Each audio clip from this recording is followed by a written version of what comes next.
Good evening, नमस्कार। स्वागत है आपका स्टडी IQ यूट्यूब चैनल पर। मैं वासु। हमारी चल रही थी रेलवे की सीरीज। रेलवे का जो हमारा सिलेबस है, हमने टारगेट लिया है कि उसको 90 डेज के अंदर कवर करें, theory questions plus previous year questions. तो इस सीरीज के अंदर 5 अपने पार्ट हो चुके हैं। छठी आज की क्लास है। क्लास 6 की अगर मैं बात करूं तो क्लास 6 के अंदर मेंसुरेशन 3D का ये हमारा आखिरी सेशन होगा। इससे पहले 5 सेशन हो चुके हैं। 5 सेशंस में हमने डिस्कस किया है। एक बार के लिए मैं आपको बता दूं तो देखना जरा, मेंसुरेशन 3D क्षेत्रमिति का जो 3D का पार्ट है हमारा, सबसे जरूरी बात कॉन्सेप्ट ऑफ वॉल्यूम। ये कॉन्सेप्ट ऑफ वॉल्यूम जो आपको सिखाया गया है, ये पूरे यूट्यूब पर आज की डेट तक किसी भी वीडियो में नहीं है। इसको सीखने का क्या फायदा होगा भी? बहुत सारे बच्चे हैं, उनके मन में मैथ्स को लेकर के बहुत ही बड़ा खौफ रहता है कि फॉर्मूले हैं 3D के अंदर तो उनको रटना पड़ेगा। नहीं, ऐसा कुछ भी नहीं है। जिस भी बच्चे ने ये कॉन्सेप्ट समझा था वॉल्यूम का, कुछ गिनी चुनी ही बातें हमने डिस्कस की थी कि इसके लिए 1, 1/3, 2/3 क्या है, कैसे है, तो इसके लिए आपको टाइम निकालना पड़ेगा। क्लास 1 से आप इन सेशंस को देखें और ये 6 सेशन भी, मेरा ये मानना है, अगर आप 6 सेशन भी पूरे कंप्लीट कर लेते हैं तो आपकी आंखों के सामने जो पर्दा है वो शायद हट जाएगा। पर्दा चढ़ा रहता है ना कि बस 5-10 सवाल करने हैं हर सेशन के अंदर, 1-1 घंटे में 7-7, 8-8 सवाल चल रहे हैं, आप भी रिलैक्स हैं और आपको कहा भी ये जा रहा है कि आपका सिलेक्शन हो जाएगा। तो मेरी माने क्लास 1 से लेकर के आज ये हमारा 6ठा सेशन है। क्लास 6 तक सारे के सारे सेशंस आप अटेम्प्ट करें। उसके बाद आप प्रीवियस ईयर क्वेश्चन उठा सकते हैं, उनको अटेम्प्ट करें। आपको क्या लगता है? मेरे हिसाब से रेलवे ने आज तक ऐसा कोई सिंगल सवाल नहीं पूछा है जो आपसे ना हो पाए। प्लस में हमने हर पार्ट के अंदर लास्ट में जो जो सवाल हुए उनका लेवल भी थोड़ा बूस्ट किया है, जिससे कि अगर अपना पेपर टफ भी आ जाए तो भी हमारा काम चल जाए। चलो, ये तो बात हो गई। 3D में मेनली हम लोग किसको डिस्कस कर रहे हैं? लेंथ को, सरफेस एरिया को, वॉल्यूम को। हमने अभी तक क्या पढ़ा? क्यूब पढ़ चुके हैं, क्यूबॉइड पढ़ लिया, सिलेंडर, कोन, हेमिस्फेयर, स्फेयर, पिरामिड और प्रिज्म। सारी की सारी चीजें हमने पढ़ ली हैं। इनकी थ्योरी को समझा भी गया है, प्लस आपको कुछ 3D शेप्स भी दिखाई गई थी, जिससे कि ये सारी की सारी चीजें आपके दिमाग में इजी वे में चली जाए। चलिए भाई, एक जरूरी बात और यहां पर। जरूरी बात ये आपको दिख रहा होगा, टेलीग्राम का चैनल, वासु स्टडी IQ नाम से एक टेलीग्राम का चैनल है। टेलीग्राम क्या बवाल है? तो टेलीग्राम जिस हिसाब से आप सारे दिन व्हाट्सएप में लगे रहते हैं, फेसबुक में लगे रहते हैं, उसी टाइप से एक ऐप है। इस ऐप को आप इंस्टॉल करें प्ले स्टोर पर जाकर के। राइट साइड के अंदर टेलीग्राम जो है उसके जस्ट राइट साइड में देखोगे सर्कल जैसा दिख रहा है ना, सर्कल जैसा है और उसके साथ में कुछ और लिखा हुआ है। यह सर्च का ऑप्शन होता है। क्लियर? लेंस के जैसा होता है ये। बायोलॉजी कि अगर आपने एक्सपेरिमेंट वगैरह किए हैं तो लेंस ऐसा दिखता है, सर्च करने के काम आता है। तो ये सर्च का ऑप्शन है, यहां जाएं, सर्च करें वासु स्टडी IQ, आपको टेलीग्राम चैनल मिलेगा, उसे ज्वाइन करेंगे तो आपको डेली बेसिस पर हर रोज जो क्लास होती है उसकी आपको लिंक मिल जाती है। प्लस में PDFs आपको यहां पर मिल जाती हैं, प्लस जो इंपॉर्टेंट नोट्स रहेंगे वो आपको यहां से मिल जाएंगे। इसके नीचे वाला जो पार्ट है वो एक डाउट ग्रुप है, इसके आगे भी लिखा हुआ है Vasu study IQ doubt group. यहां पर आप अपनी एग्जाम से रिलेटेड जितने भी सवाल हैं, एग्जाम से रिलेटेड होने चाहिए, बशर्ते वो पढ़ाई हो रही है या नहीं हो रही है, क्या पढ़ना है क्या नहीं पढ़ना, इस टाइप के जितने भी आपके मन में आलतू फालतू ख्याल आते हैं, बिल्कुल आप यहां पर भेजें। मेरा पूरा प्रयास रहेगा कि आपको सेटिस्फैक्ट्री आंसर मिले। चलिए भाई, आगे चलते हैं। आज के सेशन में क्या पढ़ेंगे? फिर सारी चीजें पढ़ी ली तो आज के सेशन में हम लोग करेंगे मिक्स क्वेश्चंस। मिक्स क्वेश्चंस की बात करें तो इसके अंदर क्या होगा? रैंडम क्वेश्चन उठाते हैं। कुछ सवालों का लेवल अच्छा खासा भी आपको मिलेगा, कुछ सवाल ऐसे मिलेंगे, ऐसे तो कम ही मिलेंगे जो डायरेक्ट हूबहू रेलवे में आ जाते हैं, क्योंकि वैसे सवाल हम बहुत सारे कर चुके हैं। इससे पहले 80 सवाल हम लोगों ने कर लिए हैं। तो ये आज का हमारा सेशन है क्वेश्चन नंबर 81 से। अब आपका आज के सेशन में काम क्या रहेगा कि भी 5 सेशन आपने पूरे के पूरे देख लिए हैं। 80 क्वेश्चंस आप ऑलरेडी आप कर चुके हैं। तो आज के जब भी सवाल आपके सामने स्क्रीन पर दिखे, नोटबुक पेन लेना, साथ साथ रिप्लाई करते रहना। क्लियर। एक जरूरी बात यह हो गई कि आजकल आपने इनको देखना बंद कर दिया है, तो आपने कहीं ऐसी तो कोई विचारधारा नहीं फॉलो कर ली है कि सिलेक्शन अपने आप ही होगा, बिना पढ़े भी हो जाएगा सिलेक्शन अगर होना ही होगा। तो मेरी बात ध्यान से सुनो, 1,40,000 वैकेंसी एक साथ शायद मुझे नहीं लगता आने वाले 4-5 साल में आपको कहीं दिखेंगे। मेरा ये अनुमान है, जिस हिसाब से जीडीपी वगैरह चल रही है, जिस हिसाब से अनएम्प्लॉयमेंट बढ़ रहा है, जिस हिसाब से बैंक ने अपनी वैकेंसीज को डिक्रीज किया है, तो मेरा ये मानना है अगले 3-4 साल में ऐसी और कोई बड़ी संभावना नहीं दिखेगी। क्लियर। तो अभी आपके पास टाइम है, जी जान लगा दो। जी जान अगर आप लगा देंगे तो आगे का जीवन आपका थोड़ा ठीक हो जाएगा। चलो भाई, क्या कहा, किसी शंकु तथा बेलन के आधार की त्रिज्या 6, जो अपना कोन है और जो अपना सिलेंडर है उसकी बेस रेडियस जो है वो 6 सेंटीमीटर है, उनकी ऊंचाई 8 सेंटीमीटर है। बेलन तथा शंकु के तिर्यक पृष्ठ का क्षेत्रफल का अनुपात देखना जरा। एक आपके पास क्या है, शंकु, और आपको लेटरल सरफेस एरिया किसका बताना भाई, सिलेंडर का किसके साथ, कोन के साथ। ये छोटा सा रिजल्ट आपको यहां पर बताना है। रेडियस दोनों ही केसेस में कितनी है, 6। इसकी भी 6 है भाई और इसकी भी रेडियस कितनी है, 6, लिखा जा सकता है। ऊंचाई कितनी है, 8। सिलेंडर की हाइट 8, इसकी भी हाइट कितनी, 8। 6 और 8 की वजह से एल की वैल्यू कितनी आ गई भी, 10। इसका लेटरल सरफेस एरिया क्या होता है, 2πr(h), 2π रेडियस 6 ऊंचाई है रेशियो में। इसका लेटरल सरफेस के एरिया क्या होता है, πr इंटू में l, लिखा जा सकता है। पाई 6 से पाई 6 आपका कैंसिल आउट हो गया। अब 2 से आप इसे काटोगे तो ये वैल्यू 5 आ जाएगी। 8:5 आपका यहां से क्या हो जाएगा, रिजल्ट। इजी वे में लिखा जा सकता है। सुधार क्या करना है, सुधार ये करना है कि ये जो चित्रकारी ऊपर कर रहे हो ये एग्जाम हॉल में नहीं करोगे। कोशिश करना ये चीज वैसे आपके माइंड में सीधे सीधे क्लिक हो जाए। रीजन क्या, बेलन में कोई दिमाग थोड़ा ना लगाना है। रेडियस दे रखी है, हाइट भी आपको दे रखी है। πr(l) की वैल्यू लिखोगे, r कितना 6 और h आपकी कितनी 8, तो l ऑटोमेटिक 10 हो गया। ये भी समकोण त्रिभुज तो बार बार काम में आता है, ये वाला 6, 8, 10। तो मेरे हिसाब से एग्जाम में आपको इतनी ही बात लिखनी है और इसी के बेसिस पर आपको अपना रिजल्ट बताना है। चलिए क्वेश्चन नंबर 82 की बात कर लेते हैं। सवाल नंबर 82, 82 की बात कर लेते हैं। Question number 82।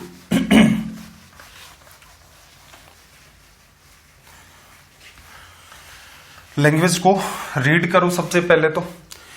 82 में इसने आपको क्या कहा, एक 14 सेंटीमीटर व्यास वाली ठोस गेंद को पिघलाकर 14 सेंटीमीटर व्यास वाले तार के रूप में परिवर्तित किया गया है। तार की लंबाई ज्ञात करें। देखो इसने क्या किया, ठोस गेंद है आपके पास, एक आपके पास बॉल है। डिटेल में थोड़ा सा समझ लेते हैं। रेडियस कितनी भाई इसकी, रेडियस आप कहेंगे इसकी है 7, त्रिज्या 7 हो गई। रीजन, डायमीटर आपका 14 है। पिघलाया तार के रूप में। अब तार कैसा होता है भाई, आपका जो तार या फिर वायर जो होता है, कभी गौर से ऑब्जर्व किया है क्या घरों में? गौर से ऑब्जर्व करेंगे तो आपको पता चलेगा जो तार है असल में देखा जाए तो वो कैसा होता है आपका, सिलेंडर के जैसा। क्लियर, सिलेंडर के जैसा होता है तार। अब इसका भी क्या है भाई, इसने क्या कहा, इसका भी जो व्यास है वो 14 सेंटीमीटर है, तो इसकी भी जो त्रिज्या है वो कितनी हो जाएगी, 7 हो जाएगी। लिखा जा सकता है। तार की लंबाई असल में तार की ऊंचाई, इस सिलेंडर की आपको ऊंचाई निकालनी है। एग्जाम में क्या करते भाई, एग्जाम वाली बात पर आ जाते हैं। सवाल देख करके आप लिखते भाई, गोले का जो आयतन है वो है 4/3 पाई, त्रिज्या का क्यूब, त्रिज्या 7, 7 का क्यूब। इसे बदला किसमें, बेलन में। बेलन का आयतन πr², r कितनी आपकी 7, 7 का स्क्वायर इंटू में h। ये इक्वल क्यों लिखा है, पिछले सेशन में बताया था ना। दूसरे सेशन में मेरे ख्याल से मैंने एकदम डिटेल में बताया था, अलग अलग एग्जाम्पल लेकर के।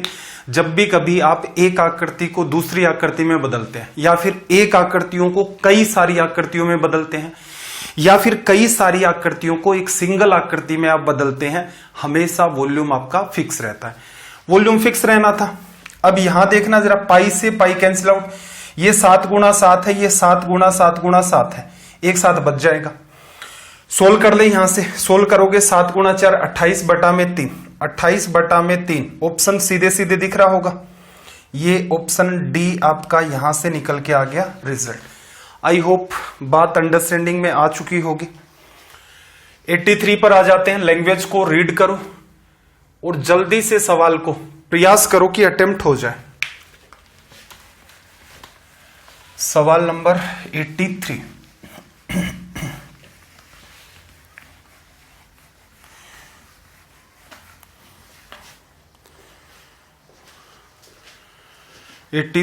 बनी किसी की बात? देखो, दो बराबर ऊंचाई वाले इक्वल हाइट है 3 सेंटीमीटर और 4 सेंटीमीटर त्रिज्या वाले शंकुओं को पिघलाया गया है। पिघला करके 5 सेंटीमीटर त्रिज्या का गोला बनाया गया है। शंकु की ऊंचाई ज्ञात करें। अब एक बात बताना, यहां पर आपके पास क्या है, दो बराबर ऊंचाई वाले 3 सेंटीमीटर और 4 सेंटीमीटर त्रिज्या वाले शंकु। क्लियर? तो इसका मतलब आपका जो पहला शंकु है उसका आयतन और दूसरा शंकु है उसका आयतन, दोनों को पिघलाया, दोनों को एक साथ अटैच करोगे तो आपके पास जो तीसरी आकृति निकली है, तीसरी आकृति हमारा क्या है, गोला। इन दोनों का आयतन मिलकर के इसके आयतन के बराबर आ जाएगा। चलो, डायग्राम बनाने की नीड है? नहीं है। पहले शंकु का आयतन लिखोगे 1/3 पाई आर स्क्वायर। त्रिज्या कितनी है भाई यहां पर? 3, 3 का स्क्वायर 9 गुणा में ऊंचाई आपकी h प्लस अगले केस में 1/3 त्रिज्या या रेडियस कितनी, 4, 4 का स्क्वायर लिखा आपने 16 इंटू में आपका h बराबर किस में बना दिया भाई, इन दोनों को, इन दोनों का आयतन गोले के आयतन के बराबर। स्पेयर का वॉल्यूम 4/3 पाई रेडियस का क्यूब, 5 का क्यूब लिखोगे यहां से। ये लो, पूछा क्या भाई, h की वैल्यू। अब देखो, मेरे हिसाब से आप ऐसे सवालों को, इसमें कोई समस्या नहीं है, कोई बुराई भी नहीं है, ऐसे कर रहे हैं। रेलवे में ऐसा सवाल आएगा, टाइम ठीक रहता है आपके पास, कोई समस्या नहीं है, लिख सकते हो। एग्जाम में थोड़ा सा अगर सुधार करें तो ये हो सकता था कि दोनों ही शंकु हैं तो π/3 कॉमन आ गया, पाई भी कॉमन आ गया, 3 भी कॉमन आ गया। दोनों की ऊंचाई भी समान है तो h भी आपका क्या आ गया, यहां से कॉमन आ गया। अंदर क्या बचा, r1 का स्क्वायर प्लस r2 का स्क्वायर, 3 का स्क्वायर 9, 4 का स्क्वायर 16, 25 बराबर आगे आप लिख सकते हो 4/3 पाई 5 का क्यूब। देखो, π/3 से π/3 आपका यहां पर कैंसिल आउट हो गया। ये 5 गुणा 5 गुणा 5 है और ये 5 गुणा 5 है, 2 5 कट जाएंगे, 1 बच जाएगा। h की वैल्यू यहां से कितनी आ गई भाई आपकी, 20। तो आप एक छोटा सा अगर सुधार कर लेते हैं तो एग्जाम में ये तरीका आपका दी बेस्ट साबित होगा। क्लियर? तनाव किसी टाइप का नहीं लेना है। जो बच्चा अभी भी स्ट्रीम पर जुड़ा है, सिलेक्शन वगैरह अगर आपको चाहिए कि पढ़ाई लिखाई करके, मेरी विचारधारा ये कहती है कि जो बच्चा हार्ड वर्क करेगा, ठीक है, तो कुछ लोग कहते हैं स्मार्ट वर्क करेगा तो बात बनेगी, तो ऐसा ही मेरे ख्याल से इतने बेवकूफ आप भी नहीं है कि परसेंटेज चैप्टर आपने पढ़ लिया, हर रोज उठा करके उसी को पढ़ते हो, उसी के अंदर महारत हासिल करते हो। तो इसका मतलब फाइनली आपको हार्ड वर्क ही करना है। स्मार्ट वर्क जैसा तब होता है जब बहुत वास्ट सा सिलेबस है, उसके अंदर क्या पढ़ा जाए क्या छोड़ा जाए, इस टाइप का, वहां बात सत्य होती है ये वाली। तो अपने को हार्डवर्क करना है, हार्डवर्क करोगे तो आपका कंक्लूजन निकल जाएगा। चलिए अभी अगले सवाल की तरफ मूव करते हैं। 84 के स्टार इसलिए कर देना, ये एसएससी वालों ने क्या किया, इसको 2-3 बार पूछ लिया है।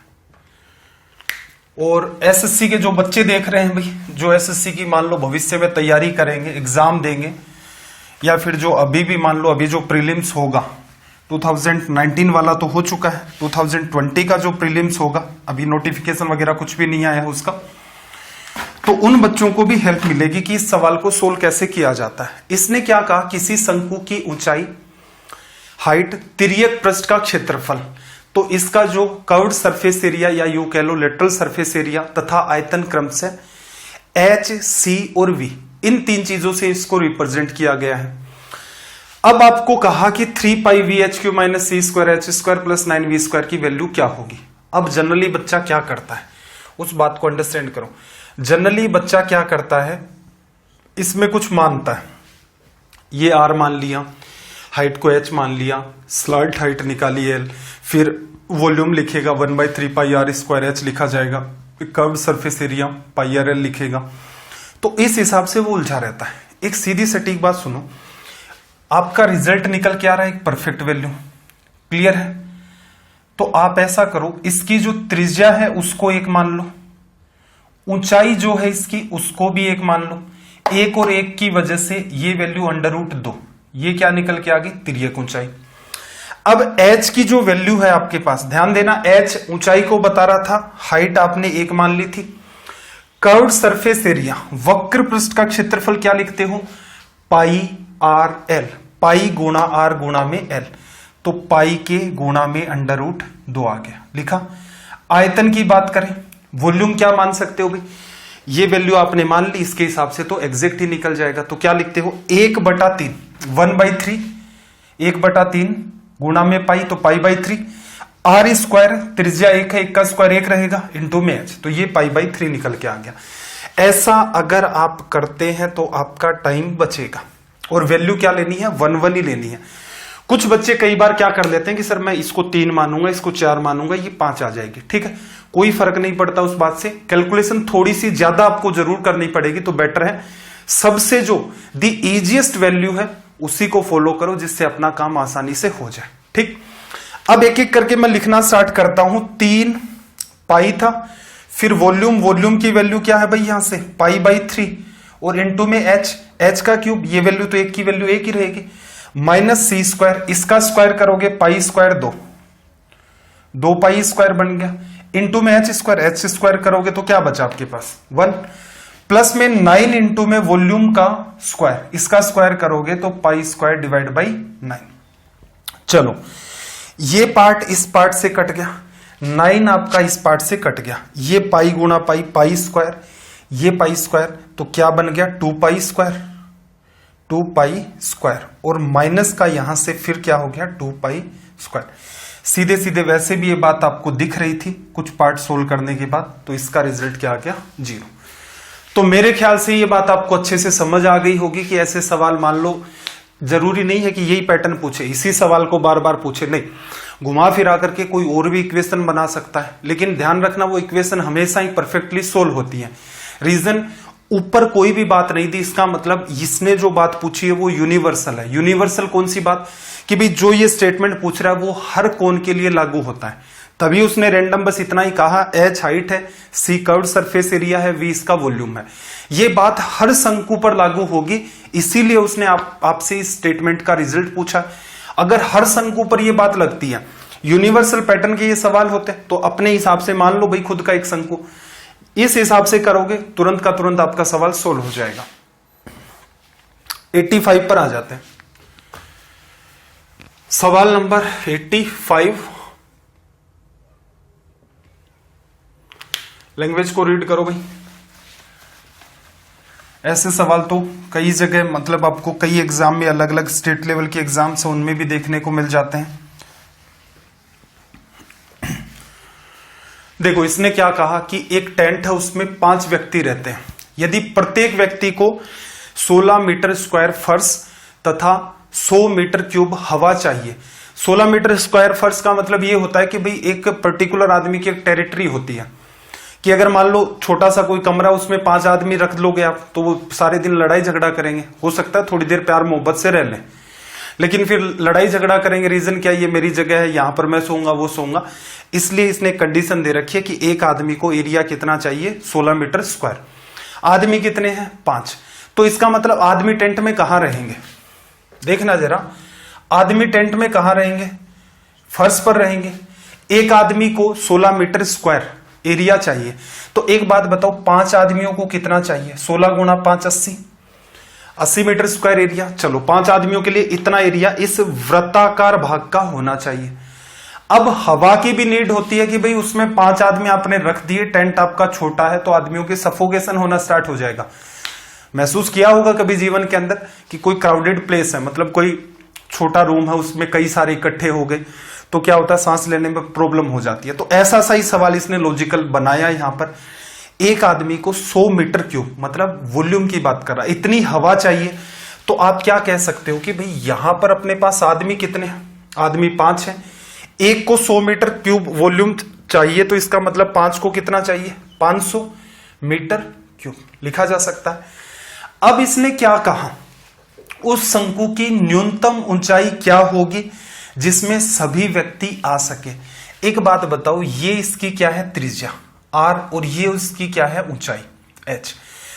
पाई आर स्क्वायर की अगर मैं वैल्यू लिखना चाहूं, पाई आर स्क्वायर फर्श का क्षेत्रफल, area of the floor, pi r square की वैल्यू कितनी है अपने पास 80। ठीक है, वॉल्यूम लिखने का तरीका क्या होता है, 1/3 base area, 1/3 base area into में हाइट बराबर वॉल्यूम कितना 500 लिखा जा सकता है।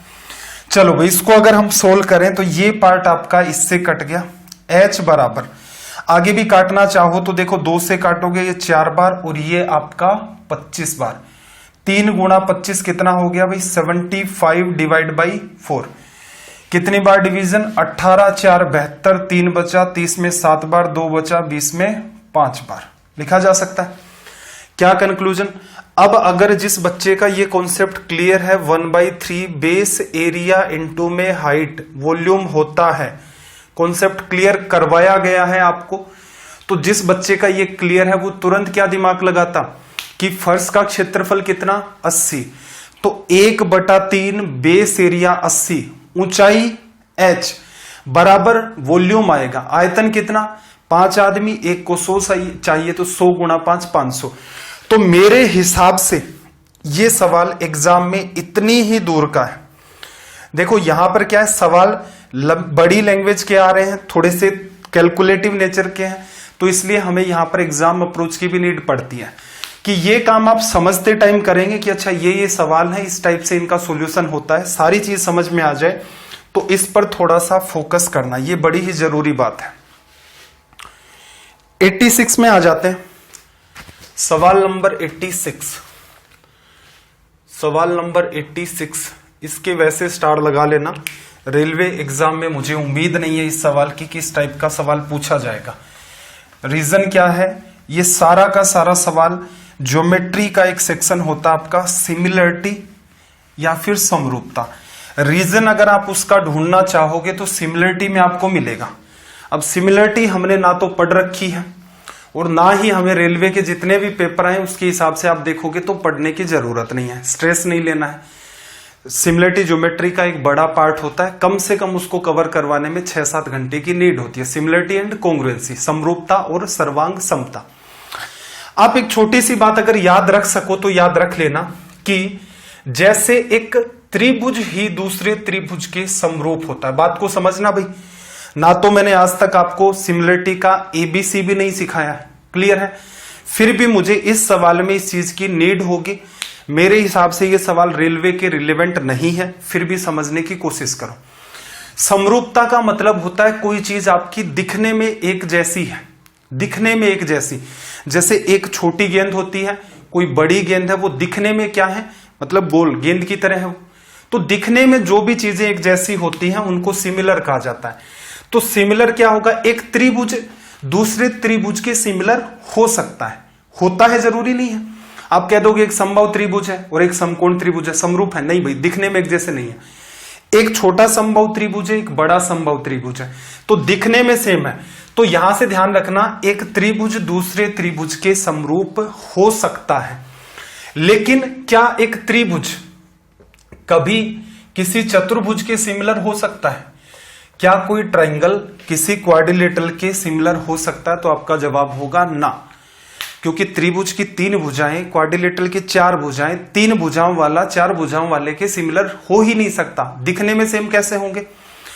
ये बात आपको यहां पर ध्यान रखनी है कि एक शंकु जो होता है, एक शंकु या कोण, वो दूसरे कोण के सिमिलर होता है, और एक शंकु जो है आपका वो कभी भी किसी फ्रस्टम या फिर छिन्नक के सिमिलर नहीं हो सकता। रीजन, ये देखो दिखने में एक जैसे लग रहे हैं, क्या ये दिखने में एक जैसे लग रहे हैं? ये होता क्या है एक्चुअल में, इसे कहा जाता है छिन्नक, छिन्नक या फिर फ्रस्टम। पीछे अगर किसी बच्चे को डेप्थ में जाकर के पढ़ना है तो वहां पर मैंने पिरामिड कंप्लीट करवाया था, स्क्वायर बेस का, रेक्टेंगल बेस का, पेंटागन, हेक्सागन, पिरामिड कवर करवाया था, टेट्राहेड्रोन भी कवर करवाया था, फ्रस्टम भी कवर करवाया था, प्रिज्म भी करवाया था। वो क्लासेस किन बच्चों के लिए थी? जो एसएससी, सीजीएल, सीपीओ, सीएचएसएल या फिर सीडीएस की तैयारी कर रहे हैं। तो वो 4 लेक्चर आप देख सकते हैं कि सर मेरे को तो इनकी गहराइयों में उतरना है, तो बिल्कुल आप वहां जाएं, उनको देखें। फिर भी देखो ये सवाल मैंने उठा लिया है, जानबूझकर इस सवाल को उठाया था कि थोड़ी सी अंडरस्टैंडिंग तो दिमाग में जाए। तो आपने क्या कंक्लूजन निकाला भाई? एक शंकु दूसरे शंकु के सिमिलर हो सकता है या होता ही है। अब यहां से एक बात समझना कि जब भी कभी इसने क्या कहा, शंकु को आधार के समांतर 3 बराबर भागों में काटा। ये अपने पास क्या है? कोण। इसे आधार के समांतर, आधार ये है, इसके समांतर इस हिसाब से 2 कट लगा दोगे तो 3 बराबर भागों में बांट दिया।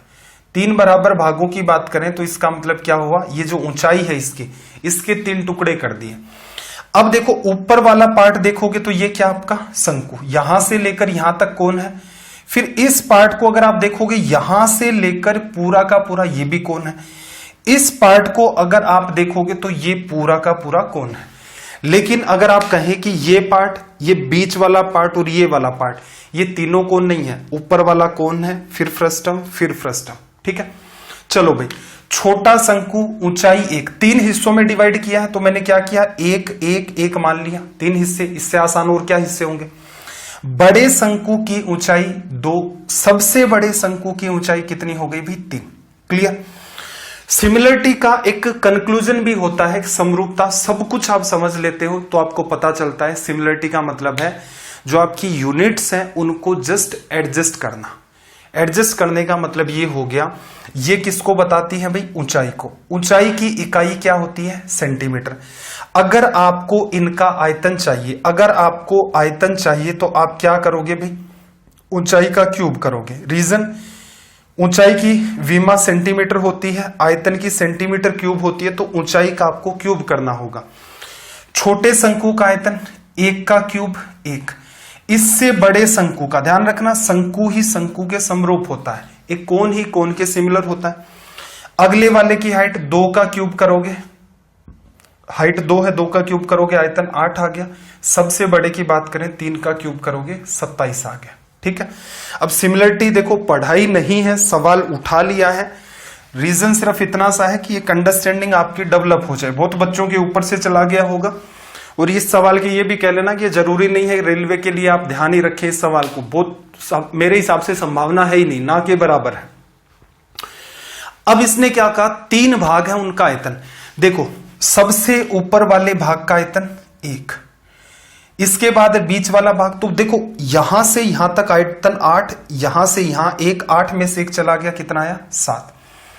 सबसे बड़े का 27, इससे ऊपर तक का 8, 27 में से 8 लेस कर दोगे तो कितना आ जाएगा? 19। तो ये आपका रिजल्ट हो गया 1:7:19। अब देखो जब आपको सिमिलरिटी और कॉन्ग्रुएंसी पढ़ा दी जाती है, एसएससी वाले बच्चों को ये बात पढ़ाई जाएगी, उसके बाद ऐसे सवालों को डील करने की अप्रोच सिखाई जाती है कि जो अगर आप ऊपर से नीचे तक कोण की हाइट 3 मानते हैं, 2 कट मारते हैं, उसके अंदर 3 हिस्सों में उसका डिवीजन हो जाता है। छोटे कोण की हाइट 1, उससे बड़े की हाइट 2, सबसे बड़े की हाइट 3। तो सीधे सीधे एग्जाम में कैसे डील करवाया जाता है? छोटे शंकु का आयतन 1 का क्यूब, बड़े शंकु का आयतन 2 का क्यूब 8, सबसे बड़े शंकु का आयतन 3 का क्यूब 27।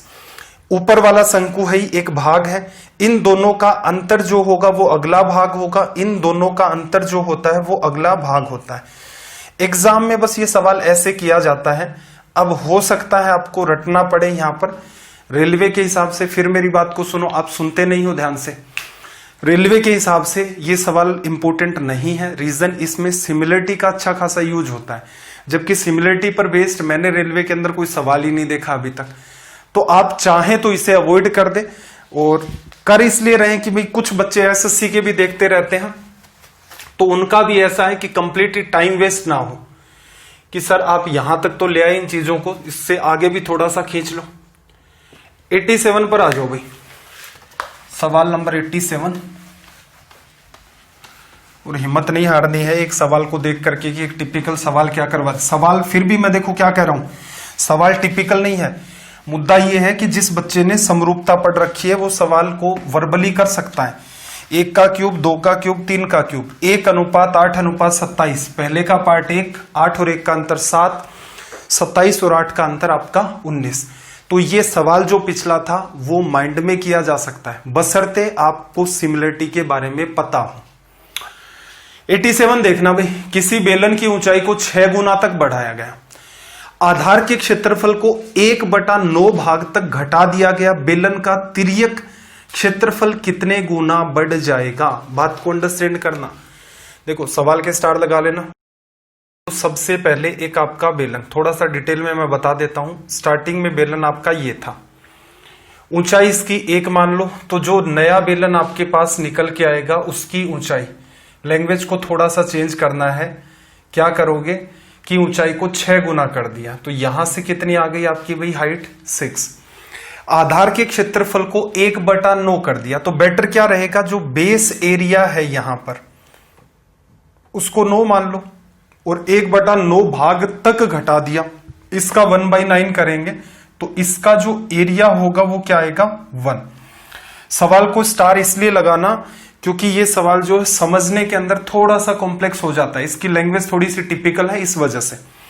आगे इतना काम अगर आपने कर लिया फिर सवाल में कुछ भी नहीं बचता। तिर्यक पृष्ठ का क्षेत्रफल देखना, 2πr, r नहीं है अपने पास, तो यहां से देखना आप लिख सकते हो पाई रेडियस 1 का स्क्वायर बराबर कितना है भाई? 9।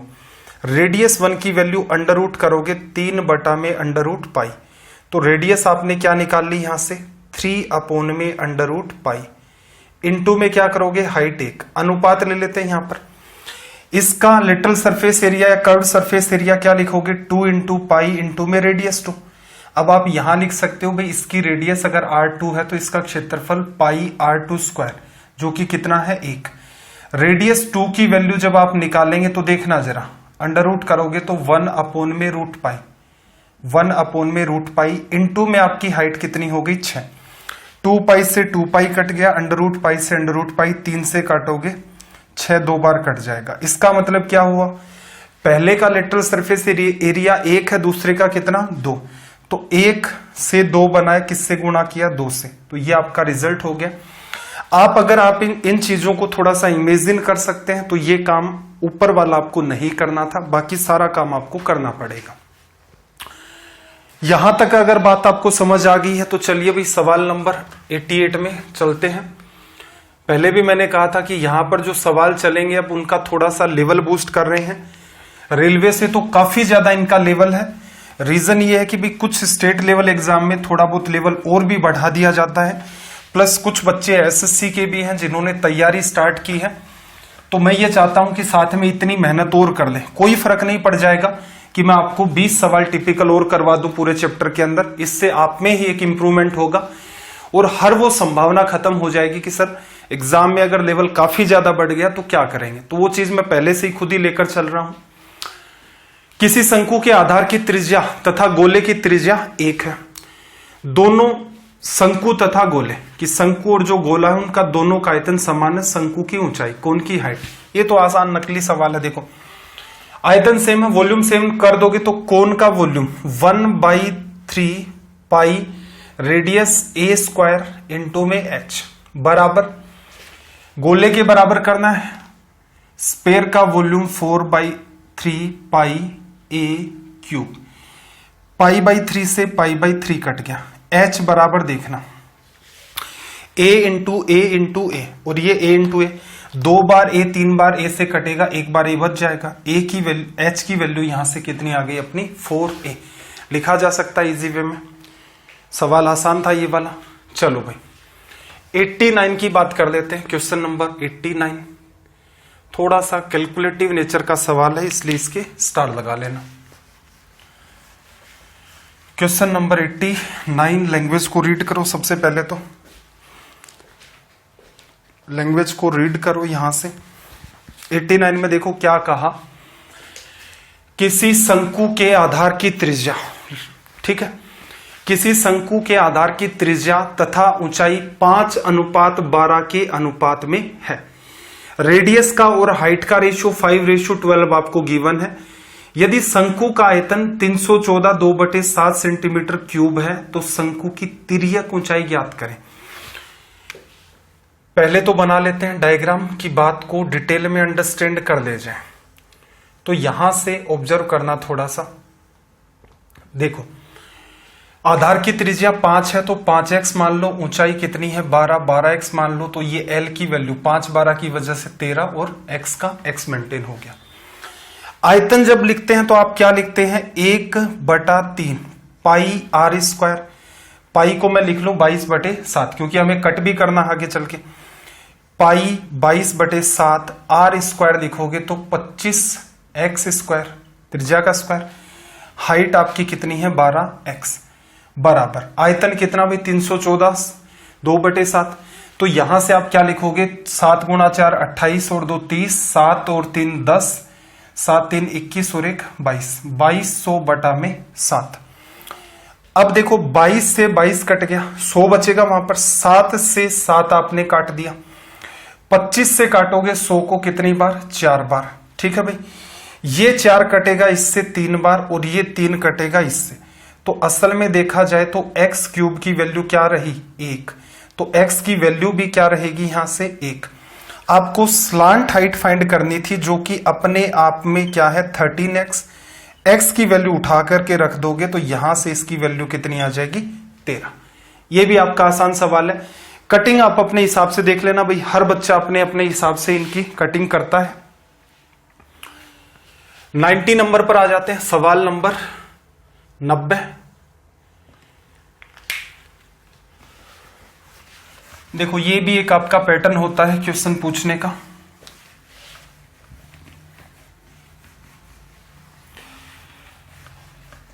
नाइन्टी में देखो इसने क्या कहा आपसे, कहा कि 3 मीटर गहरी तथा 40 मीटर चौड़ी।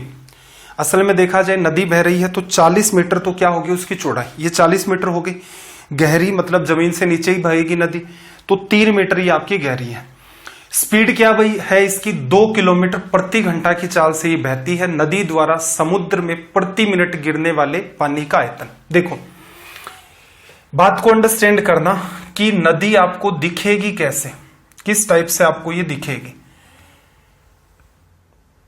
तो यहां से देखना जरा, नदी कुछ आप इस हिसाब से मान सकते हो।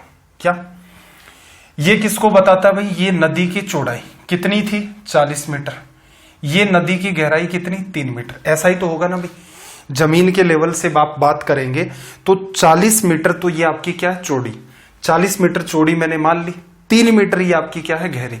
तो इसका मतलब ये क्या बनाएगी क्यूबॉइड, क्यूबॉइड की शेप में आगे तक ये जाएगी आपकी। 2 किलोमीटर प्रति घंटा की चाल से बहती है। तो एक बात बताओ, अगर मैं 1 घंटे की बात करूं, 1 घंटे की बात करूं तो देखना जो पानी यहां पर बह रहा था 1 घंटे के बाद वो कितनी दूरी तय कर लेगा भाई। मैंने ये मान लिया कि पानी जो है आपका यहां पर है, 1 घंटे के बाद पानी यहां पहुंच जाएगा। फिर से बात को समझना, 40 मीटर चौड़ी आपकी नदी है, 3 मीटर आपकी गहरी है। पानी यहां पर था स्टार्टिंग में, 1 घंटे के बाद मैंने मान लिया यहां से पानी यहां आ गया। कितनी दूरी चला पानी, पानी चला 2 किलोमीटर दूरी। इसका मतलब आप ये भी कह सकते थे कि अगर ये घनाभ होता इसी साइज का, नदी जहां से बह रही है उसके आगे आप फिट करते, 2 किलोमीटर लंबा 3 किलोमीटर गहरा 40 मीटर चौड़ा अगर घनाभ सेट करते, 1 घंटे में नदी क्या करती, इसको पूरा का पूरा भर देती। यही तो होगा, 1 घंटे में नदी इसको भर देती। अब इसने क्या कहा कि नदी द्वारा समुद्र में प्रति मिनट गिरे पानी का आयतन। तो एक बात बताओ, अगर मैं इसी पानी को खाली कर दूं समुद्र में तो आप क्या कहोगे कि आपने कितना आयतन खाली किया। तो आप लिख सकते हैं लंबाई। अब इंपॉर्टेंट बात, ये सारी चीजें मीटर में है तो इसको भी मीटर में करना है।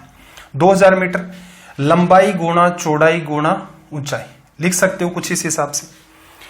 ये क्या है आयतन, और आयतन का मतलब 1 घंटे में नदी से कितना पानी बहा लिखा जा सकता है।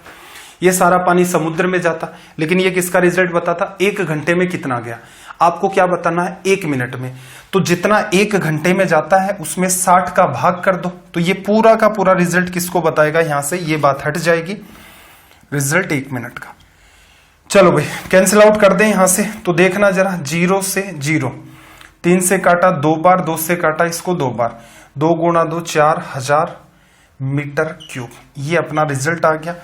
जिन बच्चों की अंडरस्टैंडिंग इसमें ठीक है, रीजन क्या इस टाइप के कई सारे सवाल करते हैं तब जाके अंडरस्टैंडिंग डेवलप होती है, तो अपने को तो कुछ गिने चुने सवाल करने हैं यहां पर। चलो भाई ये इसका रिजल्ट हो गया। डायग्राम की वैसे नीड होती नहीं है, जो जो सवाल आपको इंपॉर्टेंट लग रहे हैं आखिरी सेशन के, उनको आप कोशिश करना 2 बार या 3 बार कर लेते हैं। 91 पर आ जाओ।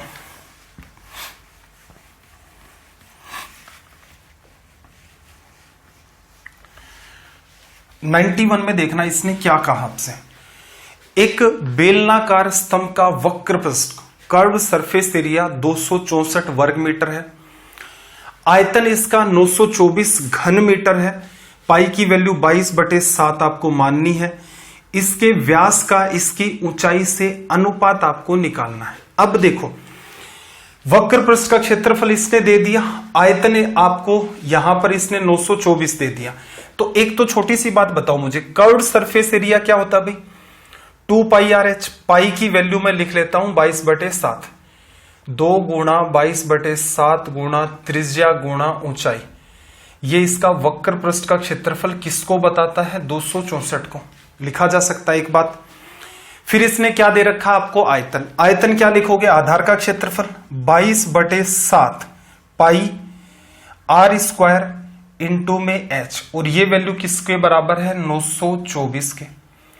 अब आपको ऊंचाई का, इसके व्यास का ऊंचाई के साथ अनुपात आपको निकालना है, तो आपको त्रिज्या भी पता होनी चाहिए, आपको डायमीटर भी पता होना चाहिए, तभी बात बनेगी। तो इसका समाधान क्या हो तो देखना जरा, यहां से थोड़ा सा मैं इसको सोल्व करता हूं। 22 से आपने इसको काटा 1 बार, फिर 2 बार, फिर आप 2 से काटोगे इसको 6 बार। r इंटू में h की वैल्यू कितनी आ गई? 7 गुणा 6 42 लिखा जा सकता है। ये जो बात है, इंपॉर्टेंट बात ये है कि r² है, तो क्या आप इसको r इंटू में r नहीं लिख सकते? सॉरी, क्या r² को आप r इंटू r नहीं लिख सकते? लिख सकते हैं बिल्कुल। और r इंटू h की वैल्यू कितनी है? 42। तो ये वैल्यू आप इधर रखो। इन सवालों को ऐसे ही सोल्व किया जाता है, तभी ये इजी पढ़ते हैं। r इंटू एच की वैल्यू 42 लिखी, 924 सरल कर दें। 22 से काटा, 22 आपका 4 बार 88, 4 बचेगा 22 2 44, 42 से 42 कट गया। r की वैल्यू कितनी भाई? 7। आगे अगर r की वैल्यू 7 है तो 7 को किससे गुणा किया? 42 आया, 6 से किया, तो h की वैल्यू यहां से कितनी आ गई? 6। r की जगह 7 रखोगे, काट दो, 6 बार कट गया, h की वैल्यू 6। अनुपात किसके साथ? व्यास। व्यास की वैल्यू कितनी भाई? त्रिज्या 7 है तो डायमीटर 14, हाइट कितनी आपकी? 6। रेशियो निकालोगे तो रिजल्ट क्या देगा? 7:3। 2 बार ये कैंसिल आउट हो गया। तो यहां सीखने वाली बात सिर्फ ये थी कि ये जो स्टेप है, कैलकुलेशन को बिना बढ़ाए अगर आप सोल्व करना चाहते हैं तो सबसे सटीक तरीका इस बात को उठा के इसमें रखो, फिर आपका रिजल्ट आ जाएगा। और एक्स्ट्रा कोई भी दिमाग नहीं लगाना इन सवालों के अंदर। देखना 92 की लैंग्वेज को रीड करो, सवाल नंबर 92।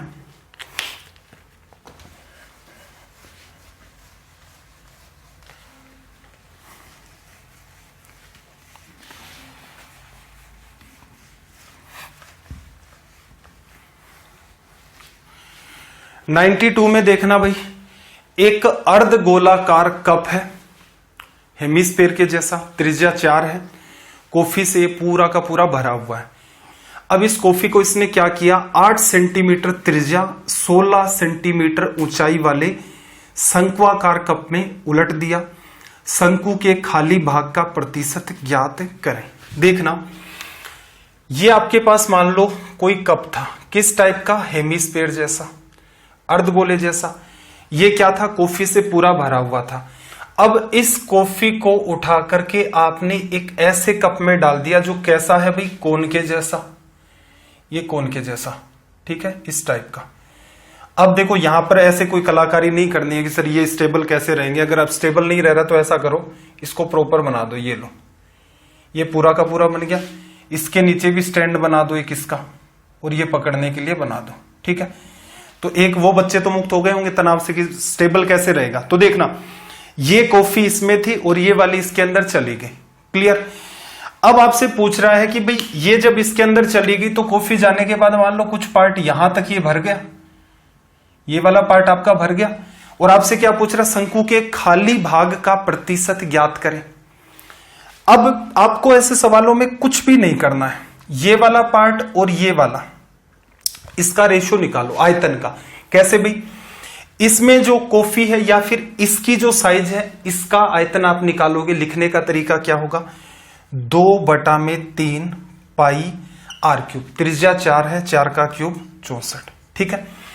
इस पूरे के पूरे शंकु का आयतन निकाल रहे हैं हम लोग, पूरे का, ठीक है। ये मत सोचना इस कॉफी का तो आ ही गया भाई, ये वाला, ये कॉफी पहले इस आकार में थी फिर इसमें चली गई, पूरे का निकाल देते हैं। चलो पूरे का आपने निकाला तो लिखोगे 1/3 पाई, रेडियस कितनी भाई 8, 8 का स्क्वायर 64 और हाइट कितनी यहां पर 16।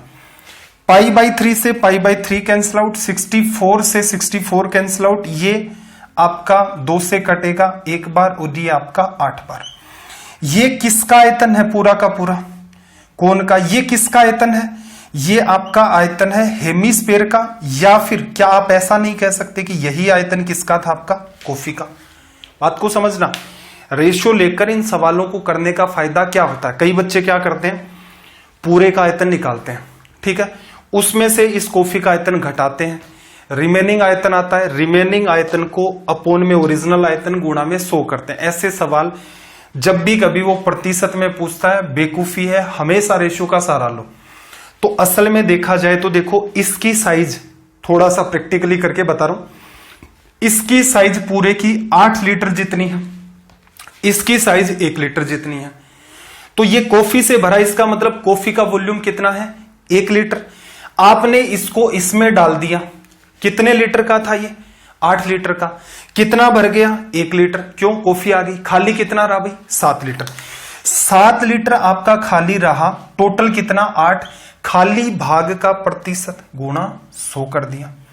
चलो भाई 700 में डिवीजन करोगे 8 का, 70 में करोगे 8, 8 आपका कितना आ गया 64, कितना बचा भाई 6, 8 7 56 और 87 1/2 प्रतिशत आप लिख सकते हैं। या फिर 1/8 क्या होता है 12.5, 12.5 प्रतिशत को 8 से करते हो 100% बनता है, 7 से करोगे 12.5 घटा दो 87 1/2। तनाव ज्यादा लेना नहीं है, सीधे सीधे भी आप इसको सोल्व कर सकते हैं। ध्यान क्या रखना है, हमेशा ही ये सवाल रेशियो से डील करेंगे। कुछ बच्चे एग्जैक्ट वैल्यू के चक्कर में पड़ते हैं, टाइम किल होता है, कैलकुलेशन बढ़ती है, कैलकुलेशन में गड़बड़ भी हो सकती है। आई होप बात क्लियर हो गई होगी। 93 पर आ जाए, 93। और आजकल ये क्या चक्कर है, मतलब क्लास वगैरह को कोई लाइक वाइक भी नहीं करते हो, ना इनको शेयर करते हो। देखो इस युग के अंदर, मतलब कलयुग के अंदर ईमानदार टीचर ढूंढ लेना भी मेरे ख्याल से अपनी 50% सफलता को सुनिश्चित कर देना होता है। और ईमानदार टीचर शेयर वेयर कर नहीं रहे हो और किसी टीचर ने कोई शराब वगैरह दे दिया तो देखो, किसी घनाभ की लंबाई चौड़ाई ऊंचाई का योग 24, विकर्ण की लंबाई 15, टोटल सरफेस एरिया। एक बात याद करो, a + b + c का होल स्क्वायर बराबर a square b square c square plus 2ab bc c है। ये था a + b + c की वैल्यू कितनी दे रखी है 24, 24 का स्क्वायर कितना होता भाई 576। सीधे क्यों कर रहा हूं, कुछ बच्चे कहेंगे फॉर्मूला नहीं लिख रहे सर आप, सीधे क्यों कर रहे हो। एक बात बताओ, पिछली 5 क्लासों में क्या कर रहे हैं फिर आप एग्जाम हॉल में। मैं थोड़ा ना साथ में चलूंगा कि सर फॉर्मूला लिखवाओ, एग्जाम हॉल के अंदर भी चल करके फॉर्मूले अब तक याद नहीं किए, इसका मतलब सिंसियरिटी थोड़ी सी बढ़ा लो। नौकरी लग गई, गवर्नमेंट जॉब का अहमियत मेरे ख्याल से इस देश का हर बच्चा जानता है कि गवर्नमेंट जॉब की क्या अहमियत होती है। बेवकूफ आदमी की भी गवर्नमेंट जॉब लग जाती है, लोग सजेशन लेने आते हैं, समझदार में कंसीडर कर देता है समाज तुरंत के तुरंत। कोई प्राइवेट सेक्टर में जॉब कर रहा है उसको समझदार मानते ही नहीं है। जैसे ये वाला सेक्टर है, मैं आपको पढ़ा रहा हूँ, बहुत लोग तो ये भी सोचते होंगे मुझे जानने वाले, ये भी कोई प्रोफेशन होता है, पढ़ाने वाला भी प्राइवेट ही तो सेक्टर है, ठीक है। तो इस बात की अहमियत को थोड़ा सा समझे, मेहनत करें। ये टाइम आपके पास 3 महीने का, 3 महीने जी जान लगा दी तो आपके आगे आने वाली लाइफ के जितने भी 30-35 साल बचे हुए हैं जॉब के, वो थोड़े से चमत्कारिक हो जाएंगे। अगर ये वाला में टाइम पास कर लिया कि नहीं यार इतनी मेहनत कौन करेगा, वो 3-4 सेकंड में जो सवाल सोल्व करवाते हैं, वो 4-5 गुरुजी ऐसे हैं वो 5-5 सेकंड में हर सवाल को सोल्व करवाते हैं, उनसे पढ़ लेते हैं। तो ठीक है भाई, 30 दिन के बाद 90 दिन के बाद सिलेबस हो जाए, एग्जाम हॉल में बैठ जाओ, पेपर देकर गए आओ, अपने वाली पीडीएफ में वैसे भी टेलीग्राम पर प्रोवाइड करवाई दूंगा, एक बार मैच कर लेना। ठीक है भाई, चलो अब मुद्दे की बात करते हैं। तो मैंने कहा था फॉर्मूले याद कर दो, जो इंपॉर्टेंट है। स्टार मार्क लगवाया था इसीलिए क्योंकि इस पर सीधे सीधे सवाल आएगा, दिमाग लगा नहीं पाओगे कि कैसे सोल्व होगा। a+b+c का होल स्क्वायर बराबर a² b² c²। क्या था डायगोनल का स्क्वायर, डायगोनल कितना 15 स्क्वायर 225। फिर 2ab bc ca, ये क्या था इसका टोटल सरफेस एरिया। 576 में से 225 को घटाना, 6 में से 5 चला गया 1, 7 में से 2 चला गया 5, 5 में से 2 चला गया 3। तो चलिए भाई टोटल सरफेस एरिया हो गया 351। इतना ही काम करना है। ये सवाल पीछे मेरे ख्याल से शायद 3 बार हमने डिस्कस कर दिया इस टाइप का, इसलिए इस सवाल को मैंने सीधे सीधे एग्जाम अप्रोच से डील करवा दिया। सवाल नंबर 94, क्वेश्चन नंबर 94 देखना क्या कहा। 4 सेंटीमीटर, 5 सेंटीमीटर, 6 सेंटीमीटर भुजाओं वाले घनों को पिघला करके बड़ा घन बनाया।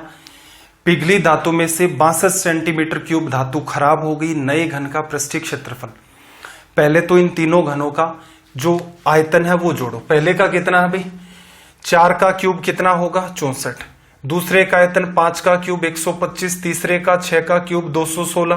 क्यूब याद कर लिए होंगे ना, कहा था होमवर्क भी दिया था। एडिशन कर लेते हैं। यहां पर एडिशन जब आप करेंगे 16 और 64 जोड़ोगे 80, 280 के अंदर 280 में 120 जोड़ोगे कितना आ जाएगा 400। ये वैल्यू क्या बनेगी 405। या तो ऐसे कर लो, ऐसे नहीं करो तो वही पुराना तरीका अपना। 4 5 9 6 15, 1 आ गया, 6 2 8, 1 9 और 1 10 आ गया, फिर 2 3 और 1 4 आ गया। ये तो क्या हुआ तीनों के तीनों आपने पिघलाए, तो तीनों को पिघलाने के बाद तीनों का कंबाइंड वॉल्यूम क्या बना इतना। अब क्या होता है कि बहुत बार ऐसा नहीं है कि आपने जितना पिघलाया उतने को ही कन्वर्ट कर दिया, कुछ पार्ट इधर उधर गिर जाता है, कहीं खराब हो जाता है। तो इसने कह भी रखा है 62 सेंटीमीटर क्यूब धातु खराब हो गई। ये थी, इसमें खराब हो गई 62।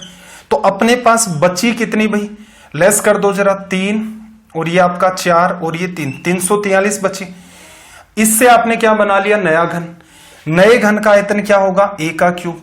a का क्यूब तो इसका मतलब 343 है, तो a का मान क्या है 7। क्यूब रूट करोगे 7 का क्यूब 343 होता है। चलो ये तो क्या आ गई अपने नए घन की भुजा। लेकिन सवाल क्या पूछ लिया इसने, नए घन का टोटल सरफेस एरिया। क्या लिखोगे 6 गुणा में भुजा का स्क्वायर 7 का स्क्वायर 49।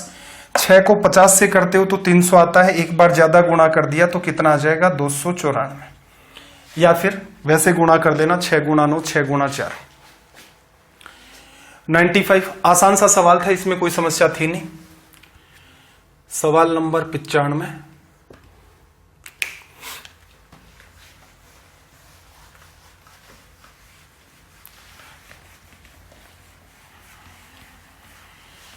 क्वेश्चन की लैंग्वेज को रीड करो भाई, थोड़ी सी लैंग्वेज ठीक है इस सवाल की। सवाल भी इंपॉर्टेंट कैटेगरी का है। एक बार तो शायद मेरे ख्याल से कोई पेपर उठाओगे सीजीएल मेंस में भी आपको ये सवाल दिख जाएगा। फिर भी मेरा प्रयास रहेगा कि आप बात को मैं समझा ले जाऊं। जो इसका कंक्लूजन है वो क्या कहा कि किसी 6 सेंटीमीटर व्यास वाली गेंद को कुछ पानी से भरे हुए बेलनाकार पात्र में डाला गया।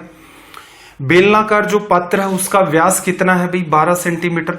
यदि पानी का तल इतना ऊंचा उठा कि वह गेंद को केवल डुबो पाए तब उठे पानी का स्तर ज्ञात करें।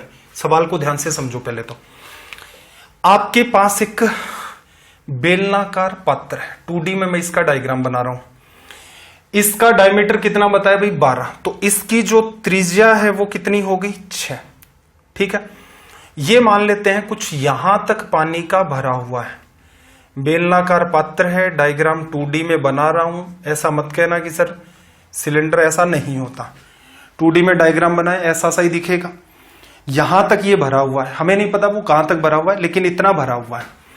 6 सेंटीमीटर इसकी त्रिज्या। बाहर आपको गेंद दिख रही है, गेंद भी 3D में नहीं बना रहा, 2D में ही बना रहा हूं। डायमीटर कितना भी गेंद का 6 सेंटीमीटर, तो इसकी जो रेडियस है, इसकी जो त्रिज्या है वो कितनी 3 सेंटीमीटर है। इस गेंद को उठाओ और बर्तन में डाल दो। बर्तन नहीं मिल रहा है तो बर्तन बना लो।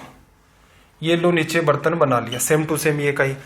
अब थोड़ा सा ऑब्जर्व करना, अगर इसमें आप गेंद नहीं डालते तब तो स्तर यहां तक था। आपने गेंद डाली, गेंद आकर के कुछ ऐसे गिरेगी, गिर गई। इसने क्या कहा आपको कि पानी का स्तर इतना ही बढ़ा कि जिससे गेंद आपकी पूरी पूरी डूब पाए। तो इसका मतलब यहां जहां जहां पानी था गेंद क्या करेगी, वहां खुद को पानी से रिप्लेस कर देगी। इस वजह से क्या होगा, पानी का स्तर आपका बढ़ जाएगा। अब ये कॉमन सेंस इस बच्चे के नहीं आ रहा है तो भाई कैसे काम चलेगा। 5वीं 6ठी क्लास में थ्रस्टी क्रो की स्टोरी सुनी होगी ना आपने। तो वो क्या करता है, पानी कैसे डालता है भाई, कंकर, जैसे उसने पानी देखा था कि पानी पड़ा हुआ है तो कंकर उठाता था, डाल रहा था। तो क्या हो रहा था भाई, नीचे जो पानी था कंकर उनकी जगह ले रहे थे, पानी धीरे धीरे ऊपर लेवल अप कर रहा था। आज के टाइम का होता तो मेरे ख्याल से स्ट्रो उठा लाता कहीं से और फिर पी लेता। आजकल को वे पानी पी भी नहीं रहे होंगे। देखो बात समझ में आई, मुद्दा ये है, इस पर ध्यान दो। दूसरी बात आपको कितने में बता लो आपको सब समझ आ जाता है, ये नहीं आती। देखना, ये आपकी बेलनाकार टंकी है, इसकी त्रिज्या 6 सेंटीमीटर है। आपने क्या किया, एक गेंद ली, पानी का लेवल यहां तक था, गेंद की त्रिज्या 3 सेंटीमीटर है, इसको अंदर डाला। अगर गेंद नहीं डालते तो पानी का स्तर यहां तक ही इसका मेंटेन रहता, लेकिन पानी का स्तर इतना बढ़ गया, यहां तक मेंटेन रहता। इसका मतलब ये जो है ये स्तर कितना बढ़ गया। क्लियर, किस वजह से बढ़ा होगा भैया। अब एक दूसरा नजरिया भी हो सकता था इसको सोचने का, क्या, ये गेंद मान लो बर्फ की बनी होती, आइस की बनी होती, ये आपका क्या है पानी, यहां तक पानी का लेवल। आप आइस की उतनी बड़ी बोल लेते, उसको पिघलाते, उसको डालते, तो नीचे का पानी नीचे ले लिया आपने, ऊपर वाला जो पानी है जो नया आया है वो क्या करेगा, यहां जगह ले लेगा। यही तो होता।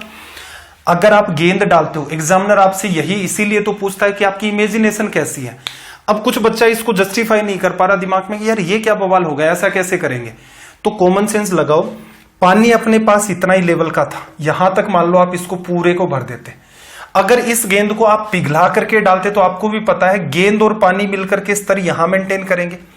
अगर आप इसे पिघला कर डालते तो ऊपर वाले हिस्से में अगर मैं ये मानूं तो क्या लिखा जा सकता था कि पिघली हुई गेंद आपने रखी, इस वजह से ऊपर वाला ये जो नया पार्ट है ये निकल के आ गया। क्लियर, समस्या कहां आती है, यहां पर आती है कि दोनों ही चीजें आपको यहां दिख रही हैं। अगर आपको ये बात अंडरस्टैंड हो गई कि पानी का लेवल इतना था, पानी का लेवल इतना क्यों हो गया, तो गेंद को पिघलाओ फिर डाल के देखो तो आपको अपने आप समझ में आ जाएगा। पानी का लेवल इतना था, गेंद को पिघला कर डाला तो इसकी वजह से ये लेवल बूस्ट हुआ। इसका मतलब ये जो एक्स्ट्रा आ रहा है, काम की बात सुनो, ये जो एक्स्ट्रा आ रहा है वॉल्यूम, ये किसका है, ये गेंद का वॉल्यूम है, इस वजह से आ रहा है। गेंद को पिघला करके डालोगे तो बात अंडरस्टैंडिंग में इजी आएगी, अदरवाइज ये वाली। तो यहां से ऑल ओवर हमने ये कंक्लूजन निकाला कि जो हमारे पास एक्स्ट्रा वॉल्यूम निकल के आ रहा है वो किसका वॉल्यूम है, आपका वो वॉल्यूम है आपका बॉल का। ठीक है, अब बॉल का वॉल्यूम लिखना तो कोई टिपिकल टास्क नहीं है, सीधे सीधे लिख दोगे भाई 4/3 पाई, रेडियस कितनी 3 का क्यूब कितना हो गया 27। एक्स्ट्रा वॉल्यूम कैसा है तो देखना, डायग्राम 2D का है, असल में तो ये सिलेंडरी है, ये सिलेंडरी है कंप्लीट का कंप्लीट आपका यहां से लेकर यहां तक का पार्ट। इसकी त्रिज्या कितनी भाई, त्रिज्या इसकी 6, ऊंचाई मैंने क्या मान ली इसकी h। तो यहां से आप लिखोगे पाई r², 6 का स्क्वायर 36 गुणा में h, ये लिखा। इस डायग्राम को थोड़ा बेहतर तरीके से समझ सकते हो। पानी का लेवल पहले इतना था, अब इतना बढ़ गया। यही बात आपसे पूछिए क्यों बढ़ा, गेंद को पिघलाओ इसमें डाल दो, ऑटोमेटिक समझ में आ जाएगा कि इतने तक पानी का लेवल भरा है, इसका मतलब पहले इतना था, गेंद पिघली यहां आई, तो इसका मतलब ये जो वॉल्यूम है यही गेंद का वॉल्यूम है। ये बात आपके समझ में आ गई तो मेरे हिसाब से एग्जाम में ये सवाल हमेशा ही ऐसे ही किए जाते हैं। जो आपके पास एक्स्ट्रा वॉल्यूम है वो गेंद के वॉल्यूम की वजह से आया है, दोनों को इक्वल कर दो। पाई से पाई आपका कट गया, 3 से काटोगे यहां पर 9 बार 9 4 36, 9 4 36, एच की वैल्यू क्या आ गई 1। ठीक है, क्या रेलवे में पूछ सकता है ऐसा सवाल? उम्मीद तो नहीं है भाई, रेलवे के अंदर इस टाइप का कोई सवाल पूछ लेगा। ठीक है, फिर भी ट्राई करके देख लेना। लास्ट का जो सेशन है, लास्ट से पहले के जितने सेशन है उनको अच्छे तरीके से आपको करना ही करना है। आखिरी सेशन के अंदर ये मान के चल सकते हो कि 50% सवाल तो आपको आने ही चाहिए। जहां जहां मैंने आपको ये कहा है कि ये वाला पार्ट उम्मीद नहीं है कि रेलवे ऐसे सवाल पूछ लेगा, बस कुछ बच्चे ये कहते हैं कि सर थोड़ा सा लेवल और बढ़ा दो कि 10 से 15 सवाल लास्ट में एक्स्ट्रा करवा दिया करो, जिससे हमारे मन में तसल्ली रहे। तो आपकी उस तसल्ली के लिए भी करवाया जा रहा है और कुछ एसएससी के बच्चों को भी हेल्प हो जाए, तो उनके लिए कुछ टिपिकल सवाल उठाए जा रहे हैं। चलिए भाई अगले सवाल की तरफ मूव करते हैं। 96 में क्या कहा, किसी ठोस बेलनाकार छड़ के आधार की त्रिज्या जो है आपकी वो कितनी है? 50 सेंटीमीटर। छड़ को पिघला करके 6 ठोस गेंदों में परिवर्तित किया गया जिनकी त्रिज्या छड़ की त्रिज्या के बराबर। छड़ की लंबाई मीटर में ज्ञात करें। नॉर्मल सा सवाल है। क्या कहा? बेलनाकार छड़ है, आधार की त्रिज्या कितनी है? 50 सेंटीमीटर। छड़ को पिघलाया, 6 ठोस गेंदों में परिवर्तित किया जिनकी त्रिज्या भी क्या है? जो छड़ है उसकी त्रिज्या के बराबर। छड़ की लंबाई आपको मीटर में निकालनी है। तो आप यहां से क्या लिख सकते हो भाई? देखना, ये जो आपके पास छड़ है इसको आप लिखोगे पाई, रेडियस 50 का स्क्वायर 2500, या फिर सीधे सीधे लिख देते हैं पाई आर स्क्वायर एच। पाई 50 का स्क्वायर इंटू में एच। असल में देखा जाए तो सिलेंडर का वॉल्यूम क्या बनाया? 6 ठोस गेंद, एक गेंद का आयतन कितना? 4/3 पाई रेडियस का क्यूब। रेडियस वो की वही मेंटेन है 50 का क्यूब। पाई से पाई कट गया, 2 बार ये 50 गुणा 50 है, ये 3 बार है, 3 को खत्म कर दो तो सिर्फ 50 दिखेगा। एच की वैल्यू यहां से जब आप निकालेंगे तो ये 3 इससे भी कट गया 2 बार। 4 गुणा 2 8, 8 को 50 से गुणा करेंगे, 8 को 50 से गुणा करेंगे तो ये कितना आ जाएगा आपका? 400। ठीक है, अब देखना जरा पिछली जितनी भी स्टोरियां थी सारी की सारी सेंटीमीटर में, क्योंकि ये जो लेंथ थी सेंटीमीटर में, तो आंसर भी किस में आया? सेंटीमीटर में। लेकिन पूछा क्या? मीटर में। तो क्या करो भाई, 100 का डिवीजन कर दो, मीटर में बदल जाएगा। तो 4 मीटर अपना यहां पर हो गया रिजल्ट। तो ये सवाल भी आसान था, कुछ चिंतन मनन करने की जरूरत है नहीं, कई सारे सवाल हम लोग ऑलरेडी इस पर बेस्ड कर चुके हैं। ये एक थोड़ा सा और फेमस सा सवाल उठा लेते हैं, ये भी आपको कई जगह देखने को मिलता है। देखो इसने आपसे क्या कहा कि कुछ ईंटों द्वारा 20 मीटर क्यूब का एक चबूतरा बनाए। मीटर क्यूब है, इसका मतलब क्या हो गया भाई? इसका ये वॉल्यूम है। यदि एक ईंट की लंबाई 25 सेंटीमीटर, चौड़ाई 12.5 सेंटीमीटर, ऊंचाई 8 सेंटीमीटर है, तब चबूतरे में प्रयुक्त ईंटों की संख्या क्या होगी? इंग्लिश में एक बात और कही इसने, suppose there is no gap in between 2 bricks, कि 2 ईंटों के बीच में कोई भी गैप नहीं है। तो आप क्या करो भाई, यहां पर देखो क्या ध्यान रखने वाली बात थी इंपॉर्टेंट बात इस सवाल में इतनी है कि आपको यूनिट का ध्यान रखना है। ये अगर ध्यान नहीं रखोगे तो सवाल गलत हो जाएगा। बाकी सारे के सारे कॉन्सेप्ट आपके क्लियर हैं, आपको भी पता है n ईंट ले लेगा, n गुणा में 1 ईंट का आयतन बराबर चबूतरे का आयतन, इंबार्कमेंट का आयतन हो जाएगा। तो n गुणा में मैं 1 ईंट का आयतन लेना चाहता हूं। 1 ईंट कैसी है भाई? क्यूबॉइड के जैसी। लंबाई कितनी है इसकी? 25 सेंटीमीटर।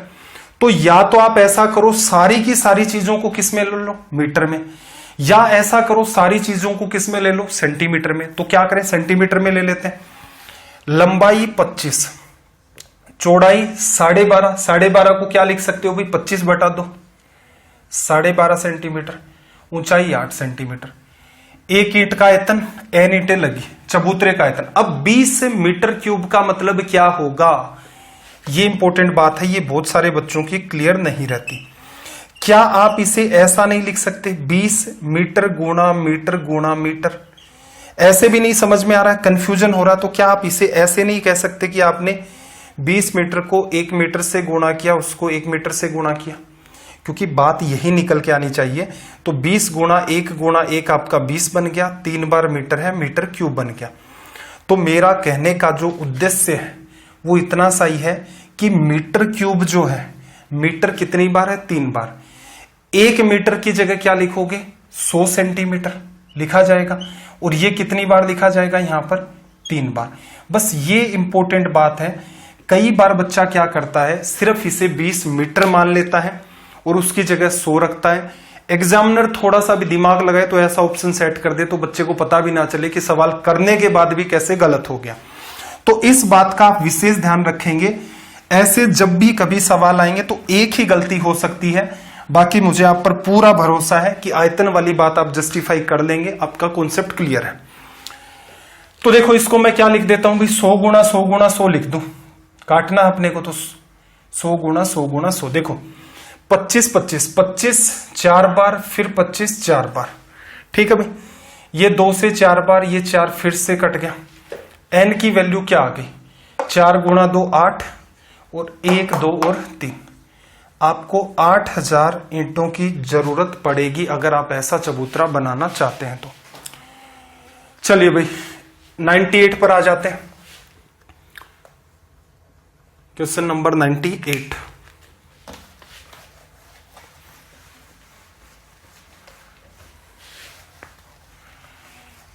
की लैंग्वेज को रीड करें भाई। क्या कहा इसने, एक घनाभाकार पानी की टंकी 2.1 मीटर लंबी, 1.5 मीटर चौड़ी और आधी भरी हुई है, और इसमें पानी कितना है, 630 लीटर पानी और डाला जाए तो इसका जल स्तर बढ़कर कितना हो जाएगा। ठीक है, ये बात है। ऐसे सवालों के अंदर देखो एक चीज आपको पता होनी चाहिए, ये नई बात है, एसएससी के लिए बहुत ज्यादा इंपॉर्टेंट है क्योंकि इस पर सवाल बन गए हैं। अगर आपके पास एक घन है, या यूं कह लूं आपके पास एक घनाकार टंकी है, क्यूबिक शेप की टंकी है जिसकी भुजा 1 मीटर है। ये मैं आपको एक इंटरनेशनल स्टैंडर्ड वाली बात बता रहा हूं कि ये चीज फॉलो होती है हमेशा। आपके पास एक टंकी है, टंकी कैसी है, क्यूब के जैसी, क्यूब या घन के जैसी, भुजा कितनी, 1 मीटर।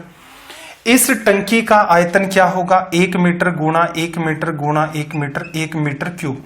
अगर आप इसमें शुद्ध जल डालेंगे तो वो कितने लीटर आएगा, 1000 लीटर। ये कहां से लाया मैं उठा करके भाई, गूगल से देखा मैंने। तो गूगल वालों को किसने बताया, गूगल वालों को साइंटिस्ट ने बताया लैब एक्सपेरिमेंट के द्वारा कि देखो ऐसा होता है जब प्योर वाटर डाला जाता है इस टंकी में तो 1000 लीटर आता है। तो ये क्या है हमारा, ये हमारा इंटरनेशनल स्टैंडर्ड है। अब ये मत कहना ये प्रूफ करके बताओ, प्रूफ कर सकते हो आप।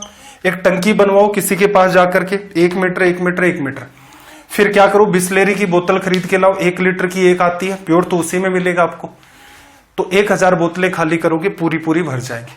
तो ये इसका कंक्लूजन, कहने की बात ये है, कहानियों के चक्कर में मत पड़ो, ये बात आपको आनी चाहिए। चलो भाई, इसको आप ऐसा भी तो कह सकते हो, 1 मीटर को क्या लिख देते आप, 100 सेंटीमीटर लिख सकते थे ना। फिर अगला 100 सेंटीमीटर, फिर अगला 100 सेंटीमीटर, बराबर क्या आ जाएगा, 1000 लीटर लिखा जा सकता है। देखो 3 जीरो, 2 यहां से 1 यहां से, 3 जीरो मैंने कट कर दिए, तो 1000 सेंटीमीटर क्यूब बराबर क्या बना, 1 लीटर। ठीक है, इजी सी कटिंग की है, ये भी ध्यान रख सकते हो। इसे ध्यान रखने से बेटर ये है कि इस टंकी का आयतन 1000 सेंटीमीटर क्यूब है और ये कितने लीटर की है, 1 लीटर की। तो एक छोटी टंकी बना सकते हो, जरूरी नहीं है बड़ी बनाओ।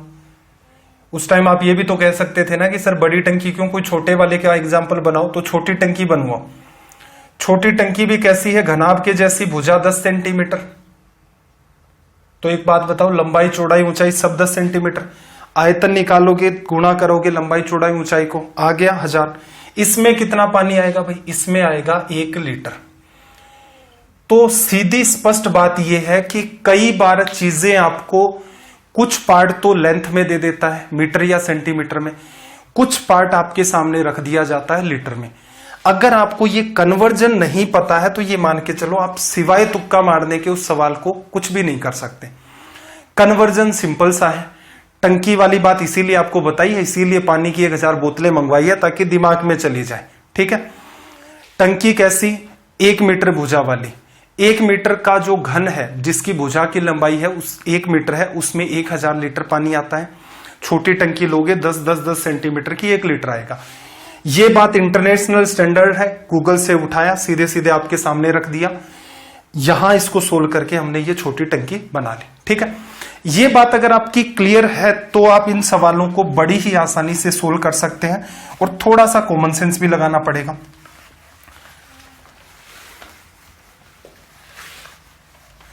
देखो इसने क्या कहा कि ये जो टंकी है, ये जो टंकी आपको दे रखी है, ये आधी भरी है, ठीक है। और फिर इसने क्या कहा, इसमें 630 लीटर पानी डाला जाता है। पानी का स्तर कितना हो जाएगा, वाटर लेवल कितना आपका इंक्रीज हो जाएगा, ये वाली बात आपसे पूछी गई है, ये मान सकते हैं। तो देखना जरा,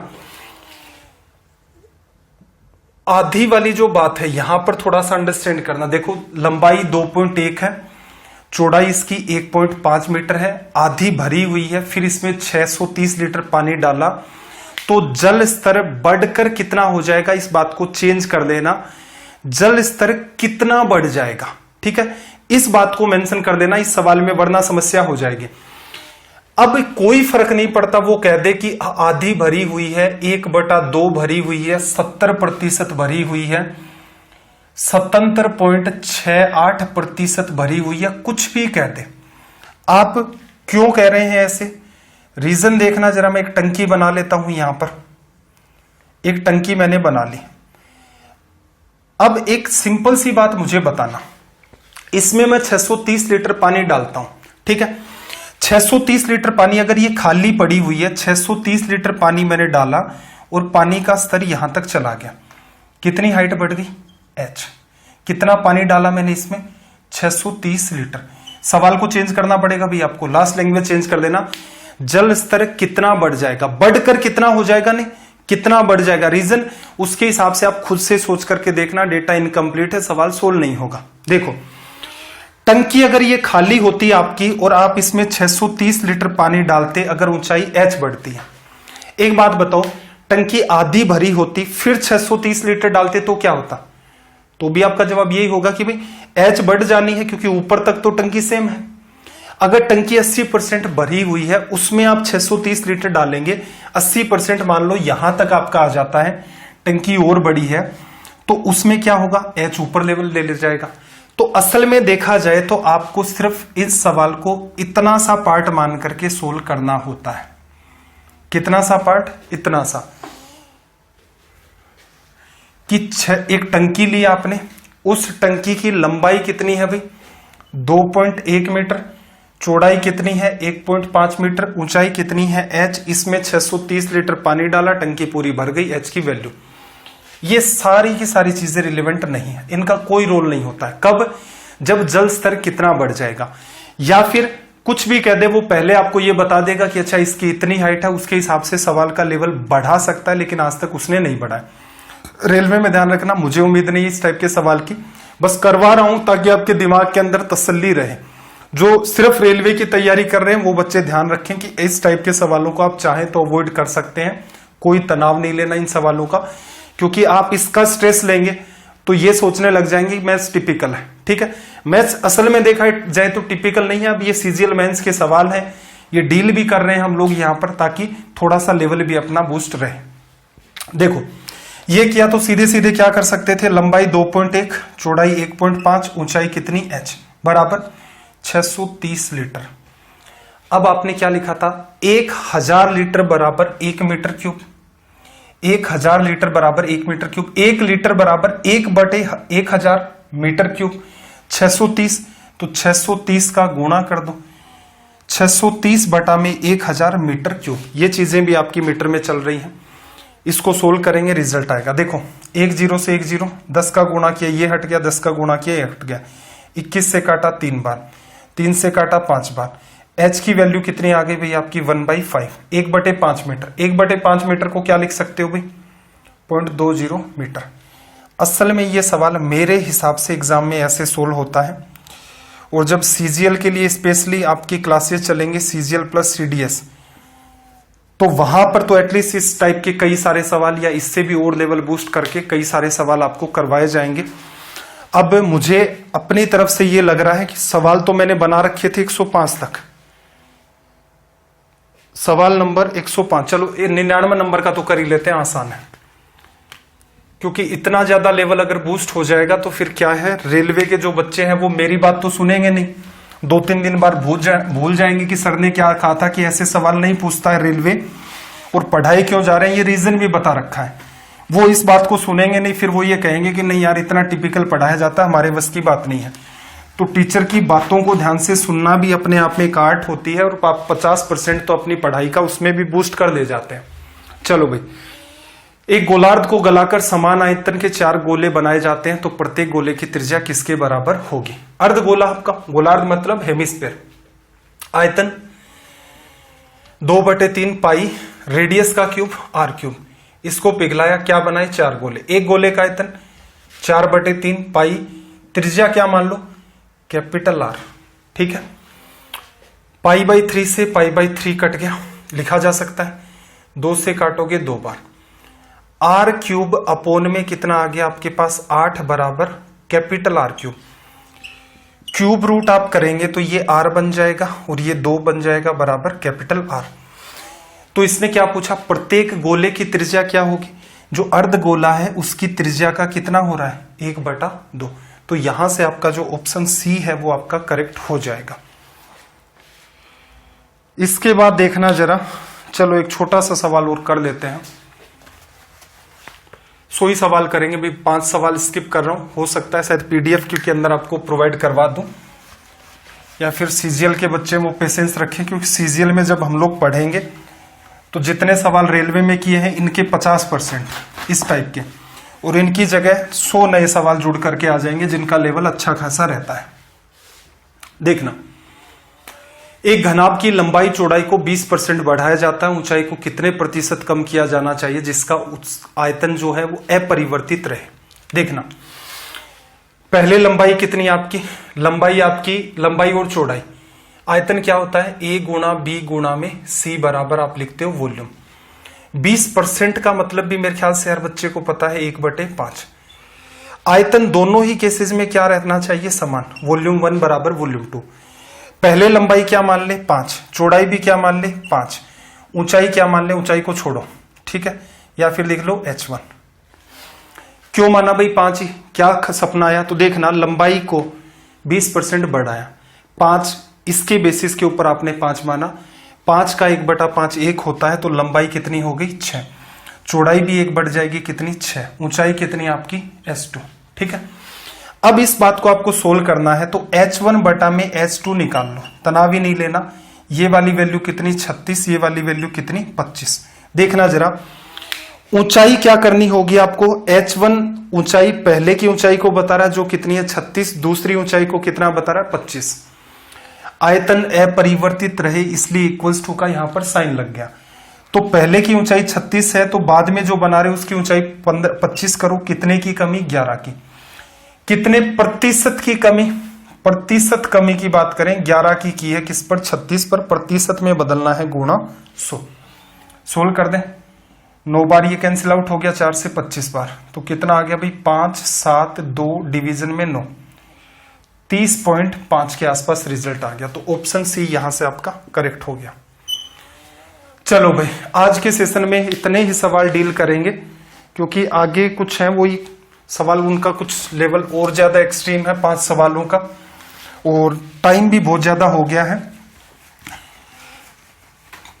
तो देखो, अपना जो पढ़ाने का है, आपको मैंने ये कहा था कि 90 लेक्चर में क्लासेस आपकी पूरी होंगी, तो ये आपको तनाव नहीं लेना, बशर्ते आप मेरी बातों को, हर एक बात को ध्यान से सुनते हैं, तो आपको रीजन भी समझ में आ जाएगा। स्टार्टिंग में अनाउंसमेंट ये किया था कि 1-1 घंटे क्लासेस चलेंगे, फिर मैंने ये सोचा कि बहुत सारे बच्चे ऐसे हैं जो एसएससी की भी तैयारी कर रहे हैं, तो क्यों ना जितना पार्ट हम लोग पढ़ें उसका जो आखिरी सेशन होता है उसके अंदर सवालों का लेवल थोड़ा सा बूस्ट कर दे। हर जगह मैं आपको गाइड करते हुए चल रहा हूं कि रेलवे ऐसे सवाल नहीं पूछता, ये वाले नहीं पूछता।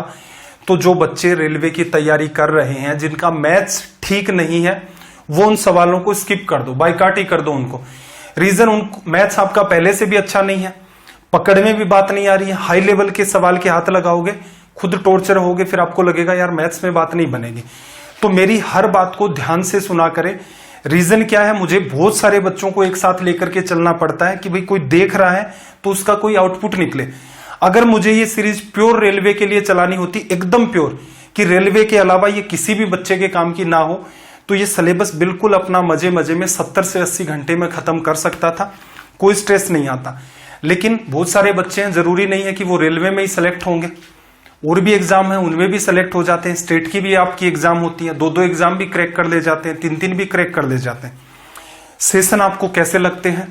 मेंसुरेशन 3D मैंने आपको कंप्लीट करवाया। ईमानदारी से आप कमेंट करके बताना मुझे कि आप में क्या इंप्रूवमेंट हुआ, कॉन्सेप्ट के हिसाब से, स्पीड के हिसाब से। स्पीड हालांकि अपने को इन एग्जाम में ज्यादा जरूरत नहीं पड़ती है, फिर भी कॉन्सेप्ट, आपकी स्पीड, आपकी समझ, क्या आप पुराने सवालों को इजी वे में कर पा रहे हैं, किसी भी टाइप की अगर इंप्रूवमेंट हुआ है तो भी कमेंट करें, नहीं हुआ है तो भी कहें कि सर मेरे को तो पहले आ रहा था, मैंने तो इन 6 सेशन से कुछ भी नहीं सीखा। सेशन ठीक लगते हैं, अपने आसपास जो भी बच्चे हैं, जो भी आपके यार दोस्त हैं, उनके साथ शेयर कर दिया करो जो एग्जाम की तैयारी कर रहे हैं। बाकी के साथ के शेयर करोगे तो फिर वो वैसे जूते मारेंगे कि ये डेली डेली क्या करने लग गया, मेरे तो पढ़ाई लिखाई दूर दूर तक ही नहीं है। चलिए भाई, आपका दिन रात सब मंगलमय हो। मिलते हैं अगली क्लास में। जय हिंद, जय भारत।